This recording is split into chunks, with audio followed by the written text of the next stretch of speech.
Next section on the left side panel is My Property Management, where you see My Tenants button. Once you click on this, you're going to have an overview of all of your tenants. You're going to see all of the addresses. You're going to see the tenant's name, the rent amount, the lease start date. So this is very useful because when you have tenants, you want to be able to click a button, see all of your tenants and communicate with them and come up with information spontaneously. No matter where you are, our lifestyle is rushed. We're always running around. So I've designed this so you can just click on your cell phone and you have all of your tenants right there and communicate with them. Right on this page, you can click on a tenant profile, and this is the tenant profile. Every tenant in the system has a profile.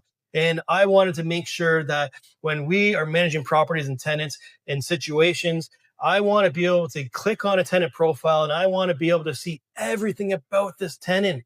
Because when I'm managing properties, I want to remember everything. I want details at my fingertips. And not only that, if I have to make notes, everything is right here. There's a quick note section. You can type in just like that, create your notes. You can edit your notes. You can archive them so they're there for the future. You're going to have all of your tenant information. You're going to have their phone numbers, their email addresses, everything in this section. You're going to have all of the lease information, the start dates, the monthly rent, the key deposits, if there is any, the last month's rent. You're going to click on a receipt to see it literally right here.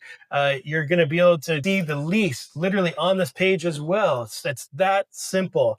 Everything is right here. So if you have any moving inspections, any other types of inspections like fire inspections, things like that, it's all right here. Any maintenance request, it's all right there. And same thing with all your file storage. So the purpose of this page, landlords, is to make sure that everything is right there at your fingertips. And you also have the expense section, which we're going to get into some of the details in a moment.